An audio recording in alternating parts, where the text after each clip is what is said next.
안녕하십니까. 투영인입니다. 11월 주식시장이 각종 역사적인 기록들을 세우면서 12월 주식시장에 대한 기대감도 좀 높아지고 있고요. 사실 연초 이후에 미국 주식시장은 다시 또 신고가를 기록하는 등 강세장이 진행되고 있습니다. 이에 따라서 12월 전체 시장에 대한 흐름을 상당히 관심 있게 지켜보고 계실 텐데요. 저희도 이렇게 강세장을 바라보면서 우리가 간과하고 있는 부분들이 있지 않을까라는 그러한 우려감에서 오늘 이 시간을 마련했습니다. 앞서도 말씀드렸지만 강세장이 진행이 되다 보면은 우리가 미처 알지 못하는 사이에 이미 익숙해져 있는 지표들 사이에서 미미한 변화들이 나타납니다. 그런데 이러한 미미한 변화들을 세심하게 살펴보지 못하면 강세 분위기에 휩쓸려서 자칫 커다란 변화가 있을지 모르는 그런 상황에 대처하기 어려운 이런 국면에 직면할 수 있습니다. 그래서 오늘은 우리가 쉽게 간과할 수 있는 지표들 중에서 미미한 변화가 나타나고 있는 몇 가지 지표들에 대해서 여러분들에게 말씀드리고자 합니다. 먼저 첫 번째로 말씀드릴 것은 12월 달 계절유가입니다. 아시겠지만 12월 달은 역사적으로 월간 상승률로는 두 번째로 높은 그러는 달입니다. 그런데 2018년 12월 달에 마이너스 9.8%를 기록을 했는데요. 이 부분이 평균 상승률을 깎아버려서 11월 달에게 자리를 내줬습니다. 사실 그 이전까지는 12월 상승률이 가장 높았습니다. 근데 이제 올해 주목해 봐야 될 점은 11월 달에 매우 강력한 상승률을 보였다는 점입니다. 앞서 말씀드렸지만 11월 달에 11%라는 높은 상승률을 보였는데요. 사실 과거 12월 달 월 평균 상승률을 보면 그래프에서 보시겠지만은 1.5%를 기록했습니다. 그런데 11월 달 주식 상승률이 5% 이상 기록했을 경우에는 12월 달 상승률이 0.9% 상승에 그쳤고요. 11월 달 상승률이 10% 이상 기록했을 때 12월 달은 오히려 마이너스 1.0%로 하락하는 모습을 보였습니다. 그래서 이러한 부분들도 관심 있게 좀 지켜봐야 될 부분이고요. 다음으로 이제 두 번째로 주목할 차트는 S&P 500 지수에 대한 풋, 콜, 옵션 비율입니다. 사실상 여러분도 아시겠지만은 풋, 콜 레이쇼는 현재 투자자들이 시장에 대한 갖고 있는 심리를 나타내는 지표 중에 하나인데요. 현재 그래프 상에 있는 수치는 풋, 콜 레이쇼의 7일 이동평균 수치입니다. 현재 7월 이동평균 수치는 0.37을 가리키고 있는데요. 그림에서 보시는 것처럼 최근래 들어서 거의 최저 수준입니다. 이런 부분들은 투자자들이 현재 추가적으로 하락할 것이라는 우려감을 갖고 있지 않고요. 오히려 헤지 펀드들도 추가 하락에 대비하지 않고 있는 그런 상황입니다. 다시 말씀드려서 낙관론이 팽배해 있는 그런 상황인데요.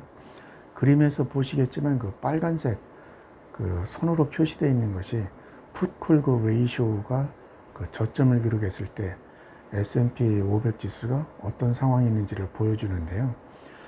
풋, 콜 레이쇼가 저점을 기록했을 때 단기적으로는 시차의 차이는 있지만은 기본적으로 조정 국면에 진입했던 사례가 있습니다. 이 부분도 지켜봐야 될 부분입니다.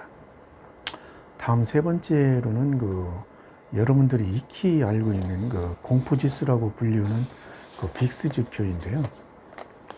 현재 빅스 지수는 21선에 위치하고 있습니다. 20선이라는 것은 현재 올해 들어서 지지선으로 인식되고 있는 그런 수치인데요. 최근에는 20선을 지지로 해서 약간 반등은 하고 있지만 3거래일 전에 20선을 하회한 19를 일시적으로 하회를 했기 때문에 추가적으로 그 빅스 지수가 그 하회하는 것이 아니냐라는 기대감을 갖고 있습니다. 사실 그 빅스 지수가 이전에도 말씀드렸지만 그 20선을 하회했을 경우에는 평균 S&P 500 지수가 그 5% 이상 상승하는 모습을 보였는데요. 이러한 측면에서 그 빅스 지수가 20선을 지킬 것인지에 대해서 관심을 갖고 지켜봐야 될 것 같습니다. 그런데 그 빅스 지수에 관련된 그 기술적 지표를 보면은 이런 그 기대감과는 그 다소 상반된 모습을 보이고 있습니다. 그 그래프 상에서 상단에 있는 것은 그 상대 강도를 나타내는 RSI 지표인데요. 그 그래프에서 보시겠지만 그 최저 수준을 기록한 이후에 최근에 그 상승하고 있는 그런 모습입니다. 일종의 그 빅스 지수와 그 다이버전스가 나타나고 있는데요. 결국 이러한 그 다이버전스 현상이 나타나면 그 빅스 지수는 그 상대 강도 지수와 같이 그 흐름을 같이 한다는 것을 의미할 수 있겠고요. 또 두 번째로는 그 맨 하단에 있는 것은 그 MACD 지표인데요. MACD 지표도 역시 그 파란색 막대 그래프가 상승세로 전환되면서 빅스 지수와 그 다이버전스를 그 보이고 있습니다. 이러한 그 괴리도를 나타냈을 때는 조만간 그 빅스 지수가 상승할 수 있다라는 그런 그 점을 시사하고 있는데요. 이 부분도 그 주목해 봐야 될 것 같습니다. 그 다음으로는 이제 우리가 최근에 많은 그 고민을 하고 있는 그 골드와 그 달러화 지수의 흐름인데요. 최근에 그 달러화 지수는 계속적으로 지금 하락하고 있는 반면에 골드는 약간 그 상승하고 있는 모습입니다. 그 반등을 하고 있는 건데요. 특이한 점은 그 두 가지 자산이 그 동시에 그 최저점을 그 기록했다는 점입니다. 다시 말씀드려서 그 12월 1일에 그 달러화 지수와 그 골드 지수가 최근 그 100일 동안 최저점을 기록을 했는데요. 이러한 사례는 그 역사적으로 이번을 포함해서 3차례밖에 발생하지 않았습니다. 매우 그 특이한 현상입니다.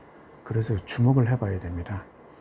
과거 그 2차례 사례는 91년도 그 2월 6일하고 91년도 9월 13일에 그 발생을 했습니다. 그래프를 보시면 상단에 있는 그래프가 이 두 가지 지표를 나타내는 것인데요.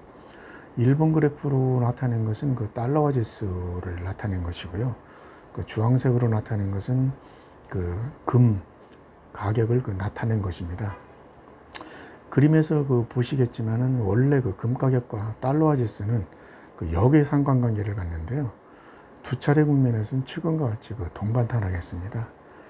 그런데 그 중요한 것은 이렇게 그 두 가지 자산군이 100일 내에 최저치를 동시에 기록했을 때 두 가지 자산이 상반된 모습을 보였다는 점입니다. 다시 말씀드려서 그 91년 그 2월에는 달러화가 그 본격적으로 그 상승세로 진화했던 반면에 금 가격은 계속 하락을 했었고요. 9월 달에는 그 달러화 지수는 그 계속 하락한 반면에 그 금 가격은 그 상승을 했습니다.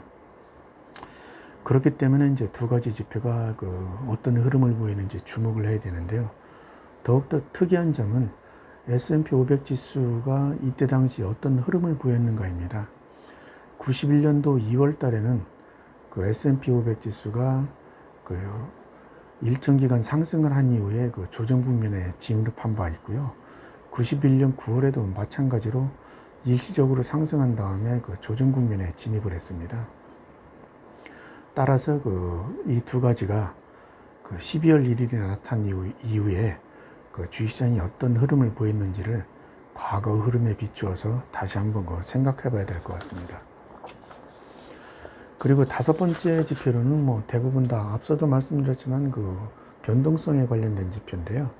여기서 말씀드리고 싶은 것은 S&P 500 지수에 대한 그 변동성 지수인 그 빅스 지표와 나스닥 100 지수에 관한 그 변동성을 가리키는 그 VXN 지표입니다. 사실상 그 두 가지 지표는 그림에서 보시는 것처럼 그 플러스 상관관계를 갖고 있습니다. 다시 말씀드려서 같은 흐름을 보이고 있는데요. 최근에 그 빅스 지수는 그 물론 뭐 20선에서 다소 반등을 하긴 했지만 하락세를 보이고 있는 반면에 그 VXN 지표는 완전히 그 상승세를 그 돌아섰다는 점입니다. 따라서 이 두 가지 지표가 향후에 그 어떤 모습을 보이고 있는지도 궁금한데요.